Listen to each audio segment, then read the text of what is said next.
अस्सलामुअलैकुम। आज के इस लेक्चर में हम चैप्टर नंबर 3 के सवाल सॉल्व कर रहे हैं, जो कि क्वेश्चन नंबर 6 और 7 आज हम सॉल्व करेंगे असाइनमेंट के। तो आज के जो सवाल हैं वो थोड़े से डिफरेंट हैं, और जिस तरह लास्ट लेक्चर के अंदर हमने काम किया था बिल्कुल एज इट इज़ वैसे ही काम होना है यहाँ पर। ठीक है, तो दो तीन चीज़ें यहाँ पर नई हैं, तो वो हम यहाँ पर आज डिस्कस करेंगे ताकि आप लोगों को उसके कॉन्सेप्ट भी मिल जाए। जैसे कि पार्ट बी में कहा गया है कि evaluate the centre of the cube. ठीक है, फिर total charge with in the cube. तो इस तरीके की चीज़ें होंगी जो हम फाइंड करेंगे। अब पार्ट ए के अंदर जो लिखा हुआ है, लेकिन अब उससे पहले हम पढ़ेंगे सवाल। अ क्यूब इज़ डिफाइंड बाय, ठीक है, आपको लिमिट दे दी गई है। अच्छा, जब भी यूँ लिखा जाएगा तो इसको समझ में आना चाहिए कि आपका मतलब क्या है। इस तरह यहाँ पर अगर यूँ दे दे, कुछ एक्स लेस देन दे दे, और यहाँ पर एक्स और कॉमा वाई दे दिया, मीन्स के लेस देन का साइन यहाँ पर एक्स के लिए भी वाई के लिए भी, मीन्स के 1 लेस देन एक्स भी है और 1 लेस देन वाई भी है। इसी तरह सिमिलरली यहाँ पर मैं वाई बना दूँ, वाई हो गया 1 लेस देन जेड भी हो गया यहाँ पर मेरे पास। ठीक है, और इसी तरह लेस देन हो जाएगा यहाँ पर 1.2। ठीक है, इस तरह करके आपके पास लिमिट आ जाएंगी। लिमिट देने का ये टेक्निक थोड़ी सी अलग है। आपको यहाँ पर डी दिया हुआ है, ठीक है, और अप्लाई कह रहा है कि गॉसेस लॉ। गॉसेस लॉ होता क्या है, जिस तरह मैंने लास्ट लेक्चर में भी पहले बता चुका हूँ आप लोगों को। गॉसेस लॉ होता है आपके पास डी डॉट डी एस। ठीक है, डी डॉट डी एस कहलाता है आपके पास गॉसेस लॉ। इंटीग्रल लगा देंगे सरफेस का, ठीक है, क्लोज लूप के अंदर। हमें वो निकालना है, पार्ट डी में निकालना है। फिर डेल डॉट डी निकालना है at the centre of the cube. Centre पे कैसे निकालेंगे वो अब हम फाइंड कर लेंगे। ठीक है, अच्छा, यहाँ पर पार्ट ए में कह रहा है टोटल फ्लक्स मालूम करना है। ठीक है, टोटल फ्लक्स। और टोटल फ्लक्स मैंने आप लोगों को स्टार्टिंग में ही बताया था कि फ्लक्स बराबर होता है चार्जिस के, और ये भी होता है चार्ज के बराबर। ठीक है, तो सवाल ये है मेरे पास, जिस तरह मैंने लिखा हुआ है, साइज इक्वल्स टू क्यू और Q is equals to D dot D S. ठीक है, तो आपको अब करना क्या है, जिस तरह मैंने एक बार गॉसेस लॉ का आपको बताया था कि जब भी गॉसेस लॉ आता है तो आपके पास एक लोअर लिमिट आती है और एक आपके पास अपर लिमिट आती है। अब सोचना किस तरीके से, एक्स वाई जेड आपके पास कौन कौन से होते हैं, कॉम्पोनेंट्स होते हैं। ठीक है, एक्स की लोअर लिमिट भी होगी, एक्स की अपर लिमिट भी होगी। मैं इसको इस तरह लिख देता हूँ एल यू। ठीक है, एंड इसी तरह वाई की भी lower limit upper limit, lower limit और अपर लिमिट, मतलब कितने बनेंगे आपके पास, टोटल 6 साइड्स आपके पास बनेंगी। तो आपने जो क्यू लिखना होगा वो आपके पास कितने आने चाहिए, प्लस के साथ 6, 1 2 3 4 5 6। ठीक है, तो आपके पास 6 टर्म आएंगी इस तरह। तो करना क्या है, जब भी आप इस तरह देखेंगे, डी एस आपको निकालना होगा जब आपको एक्स एक्सिस कॉमन रखेंगे। ठीक है, जब एक्स एक्सिस आप कांस्टेंट रखेंगे तो वहाँ पर अगर आप यहाँ पर एक्स लगा लें ताकि आप लोगों को थोड़ा सा और अच्छे से वादे हो जाए। ठीक है, तो आप यहाँ पर एक्स से टर्म छोड़ देंगे, वाई जेड की कंपोनेंट्स को आप क्या कर लेंगे, ले लेंगे D Y and D Z, इस तरीके से। ठीक है ना, तो डी वाई डी जेड आपने ले लिया। जब आप वाई कंपोनेंट के लिए लिखेंगे तो वहाँ पर वाई कंपोनेंट को आप हटा देंगे तो आपके पास क्या बच जाएगा, डी वाई। अगर आपको सिर्फ डी वाई निकालना है, डी एक्स वाई। ठीक है, तो अब वहाँ पर वाई कांस्टेंट होगा तो डी एक्स डी जेड, इस तरीके से हमने यहाँ पे वैल्यूज़ रखी है। अच्छा, जब ए एक्स आपके पास यहाँ पर है, यहाँ पर ए एक्स है, यहाँ पे ए वाई है। जब A X dot A X multiply होगा, क्योंकि यहाँ पर जब डी एक्स लिखेंगे तो साथ में हमें यहाँ पे लिखना होगा ए एक्स। जब ये दोनों मल्टीप्लाई हो जाएंगे, ये वाली टर्म और जो आपके पास डी की जो वैल्यू वहाँ पे जो ए एक्स आपके पास आ रहा है वो जब मल्टीप्लाई होगा तो वो क्या हो जाएगा, ए dot x, A X dot A x क्या हो जाता है आपके पास, 1 हो जाता है। तो आपने वहाँ पर 1 लिख देना। ठीक है, तो इसी तरह आपके पास क्या आएंगी, लोअर लिमिट आएंगी। जब भी लोअर लिमिट आप लिखेंगे उसके साथ आप माइनस लगाएंगे, जब भी आप अपर लिमिट लिखेंगे तो आप उसके साथ पॉजिटिव का साइन लगाएंगे। फिर लोअर लिमिट के साथ नेगेटिव, अपर लिमिट के साथ नेगेटिव। अब यहाँ पर आपके पास एक साइड नहीं है, क्यों, क्योंकि आपके पास जो डी है वो कितने कोऑर्डिनेट के अंदर है, आपके पास सिंपल 2 कोऑर्डिनेट्स के अंदर है, ए एक्स में और ए वाई में, मीन्स के ए जेड वाला कॉलम ही नहीं है। तो जो यहाँ पर जो जेड की लिमिट दी गई है वो अभी हमारे किसी काम की नहीं है। तो जब नहीं है तो हमारे पास टोटल साइड्स कितनी बनेंगी, 4, 1 2 3 एंड 4। ठीक है, आपके पास एक ये साइड बन गई है। अब आपको करना क्या है, अब आपने यहाँ पर x की लोअर लिमिट पुट करनी है। जहाँ जहाँ x होगा वहाँ पर आपने पहले लोअर लिमिट है, -10 से पता चला कि ये लोअर लिमिट का पोर्शन है, ठीक है। तो आपने इसके x की लोअर लिमिट क्या थी, 1, आपने यहाँ पे पुट कर दिया 1। आगे जाएंगे, अब यहाँ पर x की अपर लिमिट क्या थी, 1.2। तो आप यहाँ पर देखें, लोअर लिमिट पे मैंने पुट किया 1, अपर लिमिट में मैंने पुट किया 1.2। 1.2 का स्क्वायर करूँगा तो 1.44 होता है, और 1.44 को मल्टीप्लाई बाय 2 कर दूँगा तो 2.88 आएगा, ठीक है। यहाँ पर मैंने क्या पुट किया, इसकी अपर वैल्यू पुट की है। इसी तरह जब हम इस पोर्शन के अंदर आएंगे तो वहाँ पर y की लोअर लिमिट पुट करेंगे तो क्या हो जाएगा, 1 आ जाएगा। तो -3x² dx dz आ जाएगा यहाँ पर, ठीक है। और आगे जाकर मैं जाऊँगा, अच्छा यहाँ पे माइनस है, ये प्लस का साइन नहीं है, ठीक है, ये रिमूवर टाइप हुआ है तो लग रहा है ये माइनस है यहाँ पर। और अपर लिमिट के अंदर जब मैं 1.2 पुट करूँगा तो मेरे पास 4.32 आ जाएगा, ठीक है। 3 मल्टीप्लाई बाय 1.2 का स्क्वायर, तो आपके पास सिंपल आंसर आ जाएगा in the form of this. अब आपको सिंपल क्या करना है, इसकी इंटीग्रेशन करनी है, और इंटीग्रेशन हम देखते हुए आ रहे हैं और सबको आती भी इंटीग्रेशन, तो काफ़ी इजीली हो जाएगा। आपने यहाँ पर y और z के रिस्पेक्ट से करना है, ठीक है। इसको भी y और z के रिस्पेक्ट से हम करते जाएंगे तो आपके पास एक वैल्यू आ जाएगी, और जब वैल्यूज़ आ जाएंगी आपके पास तो आपने सिंपल इसको सॉल्व करना है, ठीक है। जब आप इसको सॉल्व कर लेंगे तो आपके पास फाइनल आंसर कुछ ये आएगा, q इज़ इक्वल्स टू 0.1026, ठीक है। सिंपल इंटीग्रेशन आपको यहाँ पे परफॉर्म करनी है, और इंटीग्रेशन होने के बाद आपके पास q आ जाएगा। और अभी हमने बताया था कि जो q होता है वो किसके बराबर होता है, साई के बराबर होता है। तो आपने यहाँ पर बता दिया 0.1026, आपके पास आंसर आ गया, ठीक है। अब पार्ट बी में उसने कहा था कि आपको डेल क्रॉस डी निकालना है एट सेंटर। अब ये चीज़ यहाँ पर न्यू है, ठीक है, कि आपको निकालना है डेल डॉट डी। अब डेल डॉट डी तो सबको निकालना आता है, लेकिन सेंटर पे कैसे निकालें, हमें तो कुछ लिमिट पता नहीं है सेंटर की। अब लिमिट कैसे निकालेंगे, देखिए अब एक्स एक्सिस है, मीन्स के हमारे पास रेक्टेंगुलर कोऑर्डिनेट है, इसको समझाना और भी ज़्यादा आसान है। आपके पास एक लेंथ है, आप कह रहे हैं कि वो किस डायरेक्शन के अंदर है, एक्स डायरेक्शन के अंदर है। स्टार्ट कहाँ से हो रही है, 1 से शुरू हो रही है, एंड कहाँ पे हो रही है, 1.2। अगर मैं आपको बोलूँ इसका सेंटर पॉइंट बताना है तो बताना मुश्किल है क्या, आप बोलेंगे बिल्कुल भी नहीं। इसका जो सेंटर पॉइंट होगा वो क्या होगा, 1 और 1.2 है, मीन्स के 1.1 होगा। अभी आया कैसे, ये तो अभी हमने इस तरह देख लिया। अगर मैं कुछ बताऊँ इस तरीके से, 1 + 1.2 आप ऐड कर दें और डिवाइड बाई 2 कर दें, उसका मीन ले लें, तो आपके पास सिंपल ऑटोमेटिकली 1.1 आ जाएगा, ठीक है। क्योंकि सबकी लिमिट सेम है तो आपके पास जो ये लिमिट आई हैं ये तीनों के लिए सेम होंगी, ठीक है ना। अब ये निकला कैसे, इसकी मिसाल मैंने आपको दे दी है। आपका जो स्टार्टिंग पॉइंट ये है, एंडिंग पॉइंट आपका ये है, आपको इसके मिडिल का मिड पॉइंट निकालना है, तो आप इसको ईजिली इस फॉर्मूले के थ्रू कर सकते हैं। तो एक्स वाई जेड की जो आपके पास सेंटर पे जो लिमिट आई हैं वो क्या आई हैं, मीन्स की जो एक वैल्यू आ गई स्पेसिफाइड, जो कि आपके सेंटर होगा किसी भी लाइन का, वो 1.1 1.1 1.1 होगा आपके पास, ठीक है। अब आपको करना क्या है, डेल क्रॉस डी निकालना है, मीन्स कि डेल डॉट डी निकालना है। तो डेल डॉट डी निकालने के लिए तरीका वही है। डेल का मतलब क्या होता है आपके पास, अच्छा इसको वैसे सबको मालूम ही होगा लेकिन थोड़ा सा बता दूं मैं।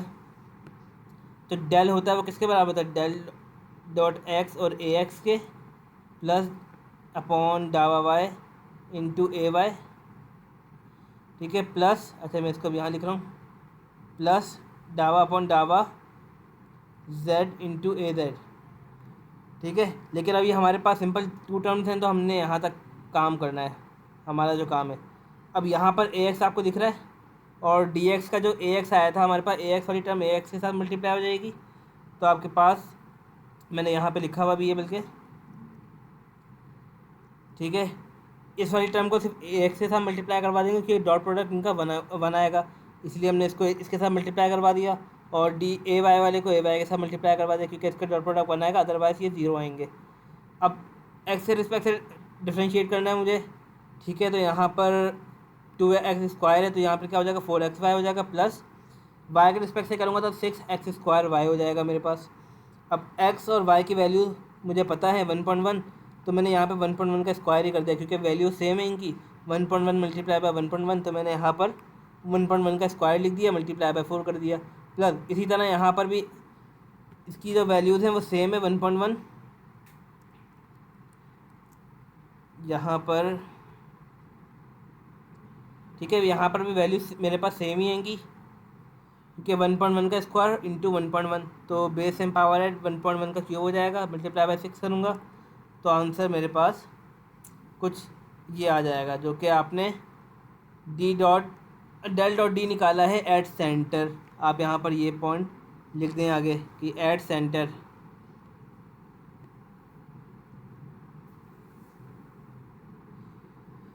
ठीक है, ये सेंटर मैंने लिखा है। चलिए अब पार्ट सी पढ़ लेते हैं एक बार दोबारा। पार्ट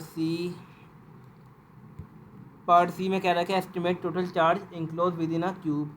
आपको चार्ज निकालना है इंक्लोज इन अ क्यूब, एक क्यूब के अंदर कितना चार्ज इंक्लोज हो रहा है, बंद हो रहा है, आपको वो निकालना है, ठीक है। क्योंकि चार्जेस हम उसी सरफेस के ऊपर निकाल रहे हैं तो यकीनन जो चार्जेस हैं वो भी सेम आएंगे, और चार्जेस को हम यहाँ पर साए भी कहते हैं, ठीक है, और साए को बोलते हैं इलेक्ट्रिक फ्लक्स। तो यहाँ पर आपको एक फार्मूला आपको याद रखना है, जो कि एक न्यू फार्मूला है, और आप इसको माइंड में और अपने एक रफ कॉपी पे लिख भी लें ताकि आप लोगों को आसानी हो। तो ये क्या होता है, Q इज इक्वल्स टू, ऊपर यहाँ पर आपको डॉट दिख रहा होगा, यहाँ पर डॉट दिख रहा होगा, तो डॉट का मतलब होता है अप्रॉक्सीमेशन, ठीक है।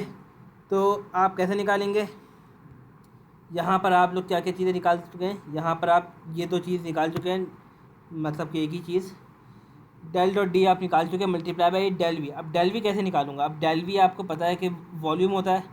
अब अगर मैं ऐसे वॉल्यूम लिखूँ, वॉल्यूम किसके बराबर होता है, लेंथ इंटू ब्रेड्थ, लेकिन अगर मैं इसको इस तरह लिखूँगा कि एक्स वाई और ये जेड के बराबर होता है, अगर मैं इसका डेरिवेटिव वाला ले लूँगा, वॉल्यूम मीन्स के स्मॉल चेंज लूँगा, तो यहाँ पर स्मॉल चेंज इन एक्स होगा, स्मॉल चेंज इन वाई होगा और स्मॉल चेंज इन जेड होगा, ऐसा ही है। तो आपने यहाँ पर क्या करना है, इसका इनिशियल माइनस फाइनल पॉइंट। अच्छा, अब डेल को हम यहाँ पर इस तरह भी रिप्रेजेंट कर सकते हैं, ठीक है। तो आपके पास फाइनल पॉइंट क्या था 1.2, -1 कर देंगे तो आपके पास आंसर क्या आ जाएगा 0.2। अब 0.2 सबके लिए सेम है, तो मीन्स के 0.2 का क्यूब, ठीक है। तो यहाँ पर आपके पास इसका आंसर आया था 12.82 मल्टीप्लाई बाय 0.2 का क्यूब, तो आपके पास सिंपल आंसर आ जाएगा 0.1026 कूलम, ठीक है। तो ये भी वो आंसर है जो कि आपने अप्रॉक्सीमेशन मेथड के थ्रू भी निकाल लिया है। अब एक सवाल और है, इसको करते हैं। क्वेश्चन नंबर 7 है, यहाँ पर ठीक से दिख नहीं रहा तो हम इसको इस तरफ ले आते हैं। अच्छा, जो ये वाला पोर्शन है उसके अंदर आपको सिर्फ चीज़ें थोड़ी सी याद रखनी होंगी माइंड के अंदर, ताकि आप लोगों के लिए चीज़ें आसान हो जाए।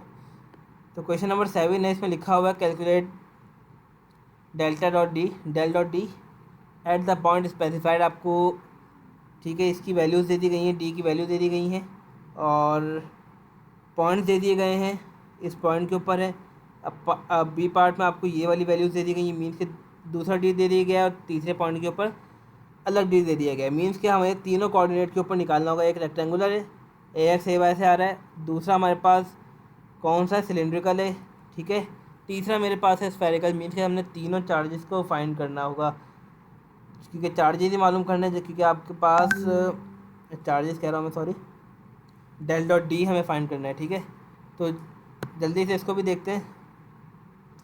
तो सवाल में आपके पास जो डी है वो यहाँ से हम देख लेते हैं पार्ट ए के लिए। तो ये आपके पास डी की वैल्यू ऑलरेडी गिवन है, ठीक है। तो आपने डेल्टा रखना है और डेल डॉट डी आपने रखना है, वैसे ही रखना है आपको बिल्कुल ही, ठीक है। और जो डी की वैल्यू आपने उसको एज इट इज रख दिया। अब आपको मालूम है कि इसको ज़रा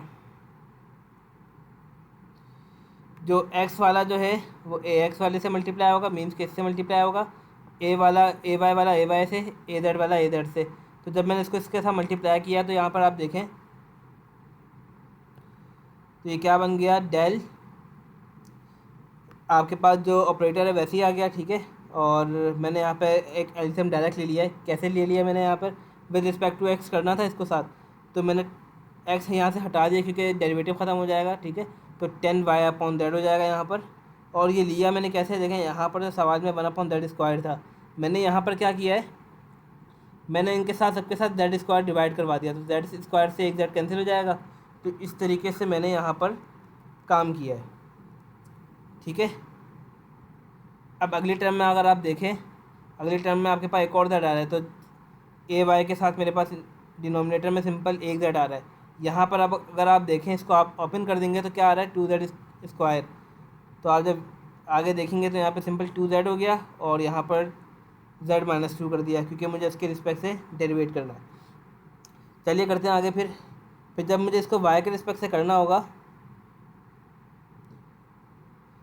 तो जब अगर मुझे इसको y के रिस्पेक्ट से करना है तो यहाँ पर y मौजूद होना चाहिए, जो कि मौजूद नहीं है, ठीक है। जब मौजूद नहीं है तो मैं यहाँ पे इसको क्या कर दूँगा, 0 कर दूँगा सिंपल।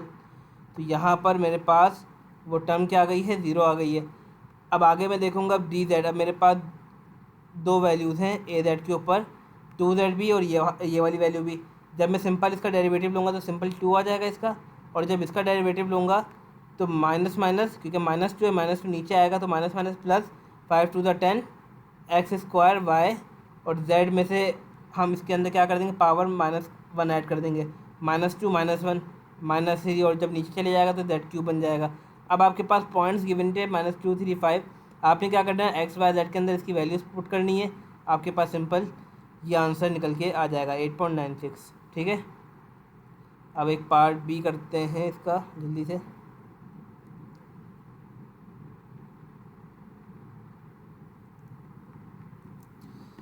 तो पार्ट बी,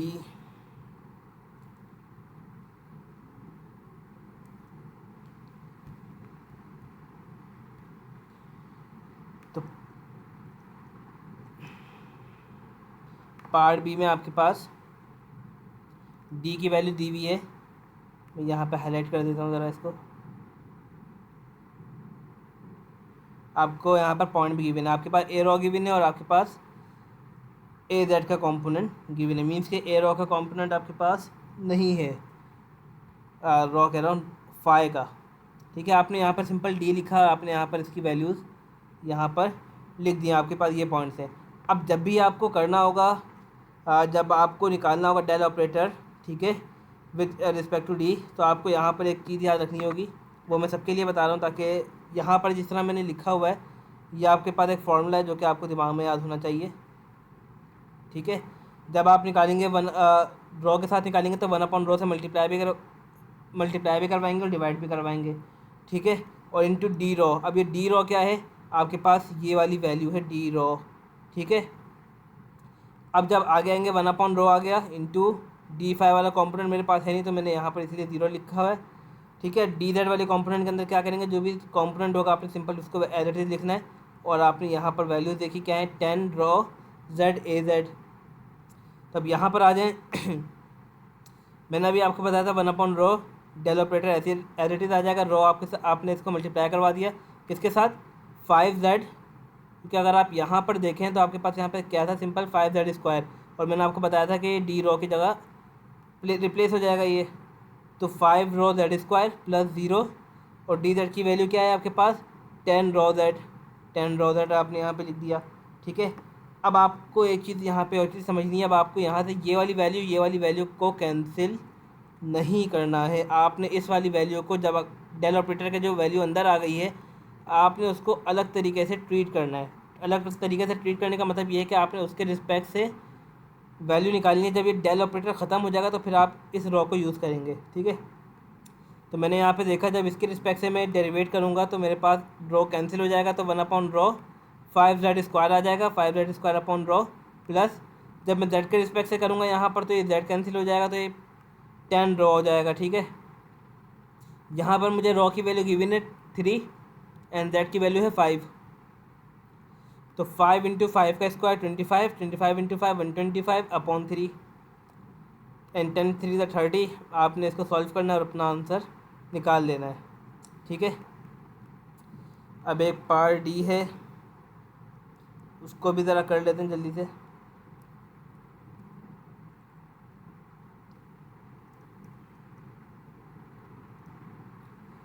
चलें यहाँ पे पॉइंट नीचे ही आ गया है। डी आपको यहाँ पर गिवन है, मैं यहाँ पे दोबारा मार्क कर देता हूँ। ठीक है, यहाँ पर आपको ये वैल्यूज़ गिवन है। यहाँ पर आपके पास ए आर भी है, ए फाई भी है, और ए थीटा भी है, और ए फाई भी है। आपके पास यहाँ पर पी के वैल्यूज़ भी दे दिए हैं, 45 और माइनस का 45। ठीक है, अब यहाँ पर भी आपको सिंपल यही काम करना है। जब आप वैल्यूज़ निकालेंगे, मैं यहाँ पर दिखा दूँ, ये कुछ फार्मूला है जो कि आपको अच्छे से माइंड में याद रखना है। मैं बार बार बता रहा हूँ ताकि आप लोगों को आसानी हो जाएगी इन सवालों में। जब आप डी आर निकालेंगे, इसको थोड़ा स्क्रीन को बड़ी कर लेते हैं। जब आप यहाँ पर ए आर निकालेंगे तो उसके लिए फॉर्मूला क्या है, 1/r square into del operator into R square. ठीक है, जैसे रिलेट करते हैं थोड़ा सा। सिलेंड्रिकल के अंदर जब हम ए फाई निकालते थे, वहाँ पर जो चीज़ मल्टीप्लाई डिवाइड होती है वही चीज़ मल्टीप्लाई हो रही थी। यहाँ पर भी वही काम हो रहा है। ठीक है, आगे आ जाए। आगे वहाँ पर 1/rho से सिंपल मल्टीप्लाई हो रहा था। ठीक है, यहाँ पर आपने 1/r साइन थीटा करना है इंटू साइन थीटा, एक वैल्यू आपको मल्टीप्लाई करवानी इंटू डी थीटा। ये आपके पास थीटा की वैल्यू है। फाई की वैल्यू आपके पास सिंपल ये है। फाई के अंदर हम क्या करते हैं, 1/r साइन थीटा, वहाँ पर हम करते हैं 1/फाई। ठीक है ना, 1/rho सॉरी। यहाँ पर हम करेंगे 1/r साइन थीटा। आपने अब यहाँ पर वैल्यूज़ को प्लेस करना है। डी आर की जगह आपको क्या रखना है, यहाँ पर 2r sine theta sine phi A R. यहाँ पर ए थीटा के अंदर आप कौन सी वैल्यूज़ रखेंगे, थीटा की वैल्यू ये है R cos theta sine theta, आपने इसकी जगह ये वाली वैल्यू रखनी है। फाई की जगह आप रखेंगे आर कॉस फाई। ठीक है, देख लेते हैं अगले स्टेप के अंदर। मैंने यहाँ पे वैल्यूज़ को प्लेस कर दी हैं सारी की सारी।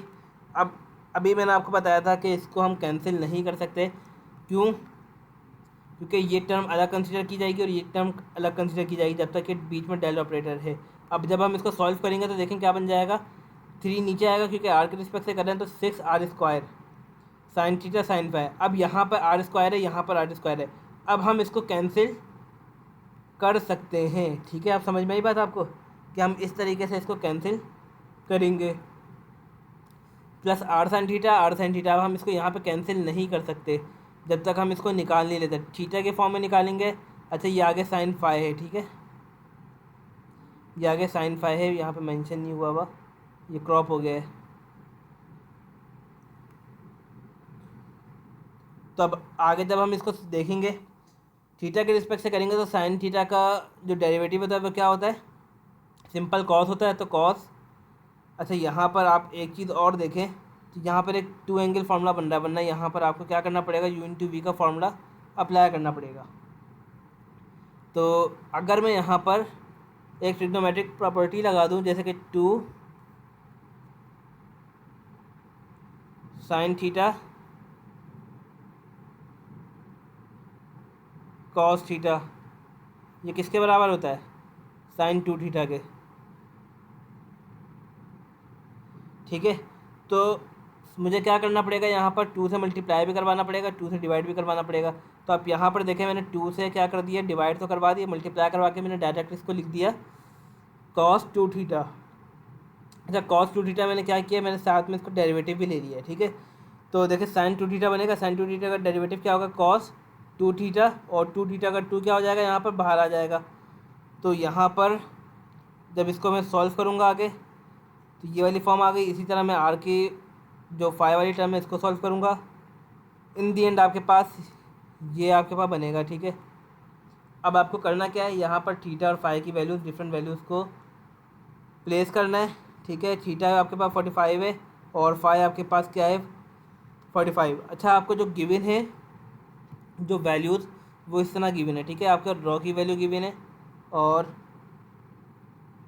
थीटा की वैल्यू और फाई की वैल्यू। ठीक है, तो आपको प्लेस करना है 1 बाय 1 और इसको कैलकुलेट करना है और आपके पास आंसर निकल के आ जाएगा -2। तो बस आज की वीडियो में इतना ही था। अब नेक्स्ट लेक्चर के अंदर हम दूसरे चैप्टर को हम चेक करेंगे ताकि हर तरह के प्रॉब्लम आपको डील करने आ जाए। Thank you.